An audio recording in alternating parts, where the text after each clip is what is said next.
Hey guys, I know I've been kind of radio silent for the last while, but my 9 to 5 was quite busy, the kids were sick, etc., a million excuses.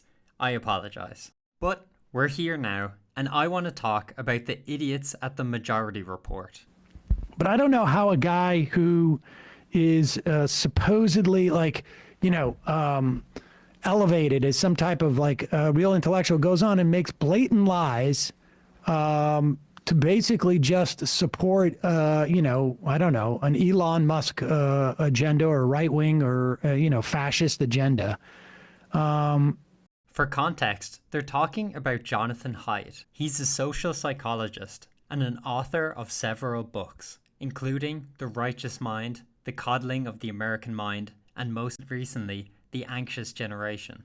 I wasn't too hot on The Coddling of the American Mind, but I have to say The Righteous Mind is a fantastic book.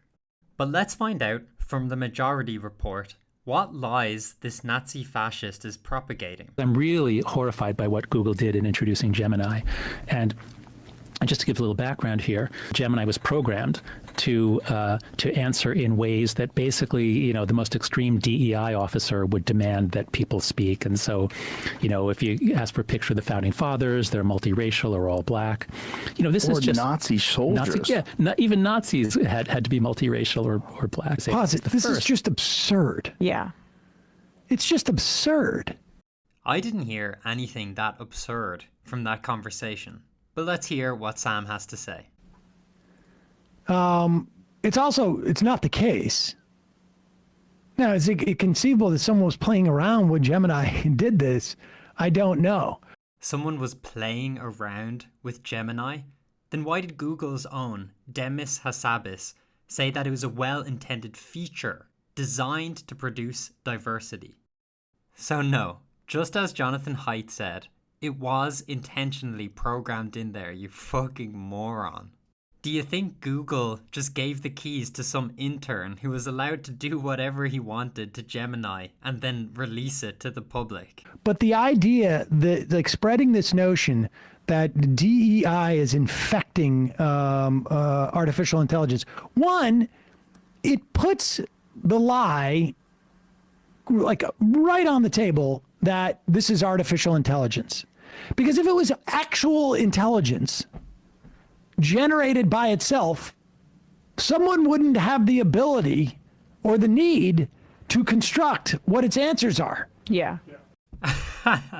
Of course, the bobbleheads on the Majority Report. Oh, yeah, that's not completely stupid. What is he even trying to say? If it was actual artificial intelligence, someone wouldn't have the ability to change its answers? Nobody thinks it's actual intelligence. And Jonathan Haidt certainly doesn't, because he said it's programmed that way. Gemini was programmed to... I think Majority Report fans are too stupid to realize what Sam is saying is complete nonsense. Google said it was programmed in that way. Jonathan Haidt said it was programmed in that way. So where is the absurdity? It seems like the only one who doesn't understand artificial intelligence is you, Sam. Because all they're doing is hoovering up stuff that they find online, and it just so happens reality is not necessarily a function of the loudest and most determined group of people. Here they are pretending that it wasn't intentional, even though we know that that's not true, as Google has said it themselves. Even if you look at a profanity filter that ChatGPT and Gemini have, that tells you that they aren't just taking the data and sending it back out. They're going through a filter. But it's just absurd. That's the biggest concern that we should have with AI? He didn't say it's the biggest concern. He just said it was concerning. And it is concerning that one of the biggest companies out there can let this happen with such powerful technology. Actually, I'll just read a little bit from this Guardian review of The Coddling of the American Mind. The book ends with a list of recommendations for fixing young people in universities. Quote, "We think that things will improve and may do so quite suddenly at some point in the next..." The reviewer writes, "Private conversations that they cannot describe seem like thin evidence from a social scientist and a lawyer whose motto is carpe datum." Wow, what a sick own. Some random reviewer from The Guardian didn't like Jonathan Haidt's book. I guess Moira Riegel, who wrote this review, wasn't the target audience. In fact, she serves on the Executive Committee of Women, Gender and Sexuality Studies. What a coincidence. Surely a lot of those engineers could see that this is terrible. This is a massive violation of the truth, and part of Google's brand is truth and trust. So I suspect they were just afraid to say anything. And that's why Google made this colossal... Imagine being a sociologist and like saying like there is a truth. Like just even use that construction as opposed to, you know, things that are correct or incorrect. Are Majority Report fans stupid enough to buy into this bullshit? Let's just pull up the definition of truth, because we have to when we're dealing with idiots. That which is true or in accordance with fact or reality. Is an image of the founding fathers being black in accordance with fact or reality? No? Then it's not true. Or let's take the second definition. Is an image of the founding fathers as black accurate or exact? No. Then again, it's not true. Sam is just trying to obfuscate, to trick his dumb fans into thinking he's intelligent or has anything interesting to say.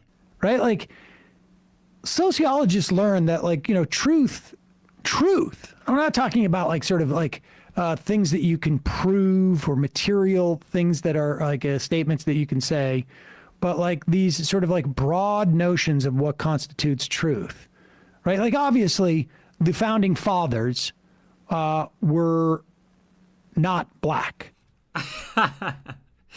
Okay, so it's not true to say they were, right? Oh, sorry. It's not correct, but it is true. But wait, no, it's not. But okay. But what is the truth associated with DEI? Like, what is the truth associated with the notion of like we need diversity? Sam alludes to something that's slightly coherent, that's actually worth addressing. I do think the controversy was slightly overblown, because while this was a huge error on Google's part, you can see what their intentions were. Historically, there have been examples of AI overrepresenting white people due to the databases that they were drawing from. Just as a completely made-up example, you can imagine if Gemini got all its information from photos uploaded to Facebook. The problem with that is people from the United States and Europe might disproportionately upload photos compared to people from Africa. So if you ask Gemini, what do people of the world look like? You disproportionately get people from the United States and Europe. In cases like that, it makes sense to boost accuracy by promoting diversity. But in historic, factual examples, it doesn't make sense to do that. While it was stupid and reckless of Google, I can see what their intentions were. With DEI. Like, what is the truth associated with the notion of like we need diversity? Is that true or is that false? Well, I would argue it's neither. It is a decision that we make as a society that is in response to decisions that have been made in society for years and years before it. This is really stupid on Sam's behalf. Is he just promoting propaganda?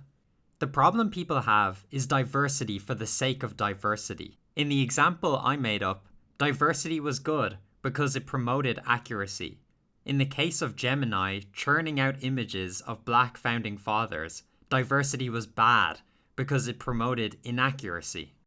People don't have a problem with diversity, but when it comes at the cost of accuracy, which is what we're striving for, that's when people have a problem, like in the case with Gemini.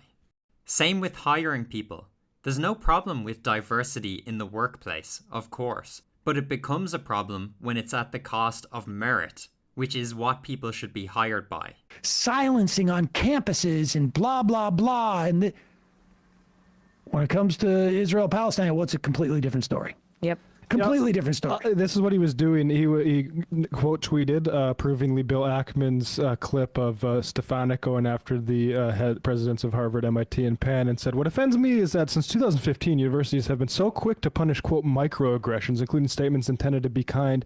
If even one person said from a favored group took offense, the presidents are now saying, quote, Jews are not a favored group, so offending or threatening Jews is not so bad. For Jews, it all depends on the context." And so, yeah, I mean, it's just absurd. I mean, it's just absurd. It's so hypocritical, but that's not. It's worse than hypocritical because even if there was not the obvious hypocrisy, which there is. How convenient that they only read the middle paragraph. If you had have kept reading, he says in the next sentence, if you're not going to punish students for calling for the elimination of Israel and Israelis, it's okay with me. He's okay with free speech, as long as it's applied equally. He's pointing out their hypocrisy. No hypocrisy on Jonathan Haidt's part. He's just asking for consistency. Imagine you're against the death penalty, and I say, okay, we'll make the death penalty illegal, but only for white people. The death penalty can still be applied to any other race. I'm guessing most people would have an issue with that policy. Although I may advocate for the abolition of the death penalty, I don't want it applied selectively, otherwise that would be unfair. And I'm not a hypocrite for calling that out, and neither is Jonathan Haidt. But he's a social psychologist, so like... At a business school, incidentally. At a business school?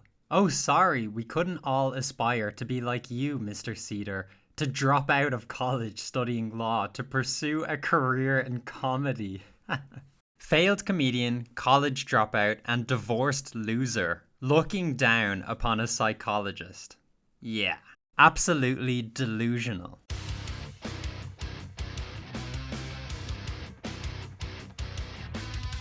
Again, sorry for the delay in getting this video out. I was just very busy, and I hope to be more consistent. But for now, I'm back, baby. I'm coming back, baby.